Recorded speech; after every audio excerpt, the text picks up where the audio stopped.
On dit partout que le bio est plus cher. Ben nous, nos enfants, ils mangent en proximité bio et c'est pas plus cher.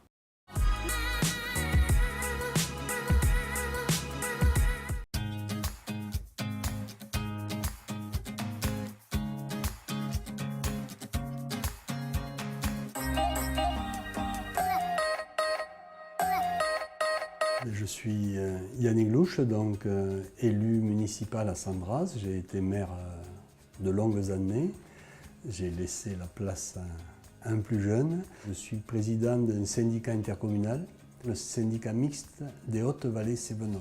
La structure que je préside s'attache à animer une démarche qui est la démarche Maine une biosphère de l'UNESCO, en fait, qui cherche à suivre et dans les faits à concilier le développement des activités humaines avec la protection de la biodiversité, du patrimoine en général, naturel ou culturel.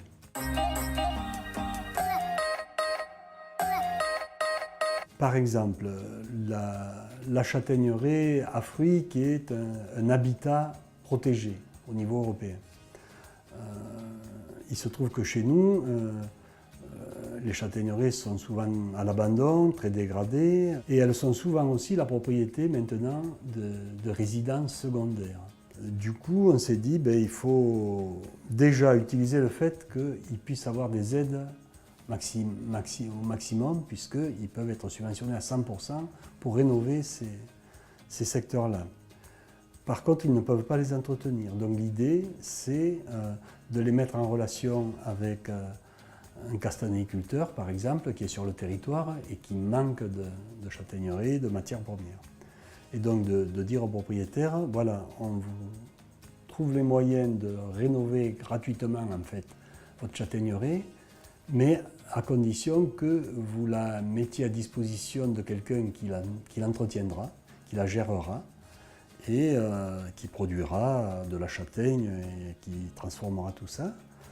Et vous aurez une propriété entretenue. Vous pourrez bénéficier de sa vue, de ses ombrages et des espaces dessous, y compris même de châtaignes, mais voilà, l'essentiel sera fait par un agriculteur, un castanéiculteur. Et donc ça, c'est quelque chose qui marche.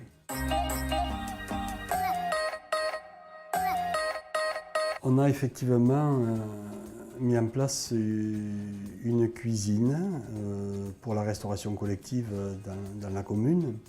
Il y a quelques mois, on avait déjà une restauration collective, mais on achetait des repas plus ou moins industriels. Ça ne nous satisfaisait pas. On rêvait de faire de la cuisine sur place à partir des productions locales. Sauf que les productions locales étaient plutôt en perte de vitesse. Très local. Quand je dis local, c'est très local, c'est-à-dire sur la commune ou sur les quelques communes environnantes. Donc notre premier souci, c'était de maintenir l'activité agricole et de la redynamiser. Ce qu'on a fait donc par le biais d'actions très volontaristes. Et on a par exemple les collectivités de la vallée ont créé une chèvrerie fromagerie relais. On a créé aussi un atelier de transformation végétale, puis de l'animation foncière aussi, de la mise à disposition de terrain dans certains cas.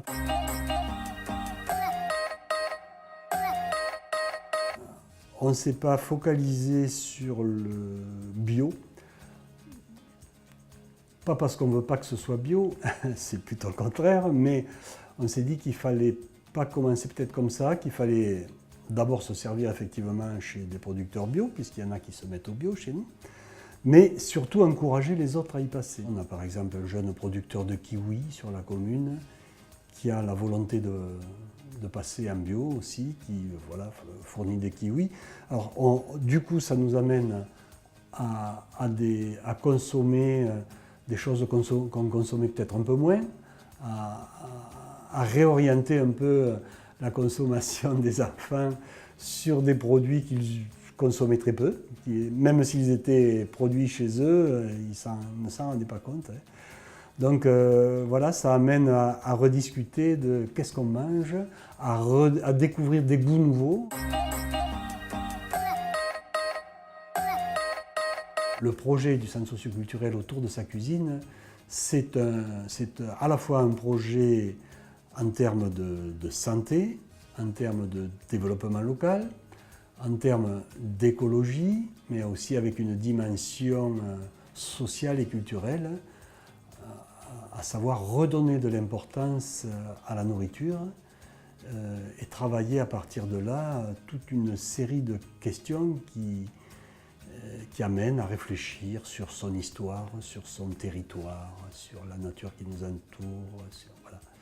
Y compris sur l'art. On peut faire des liens avec tout à partir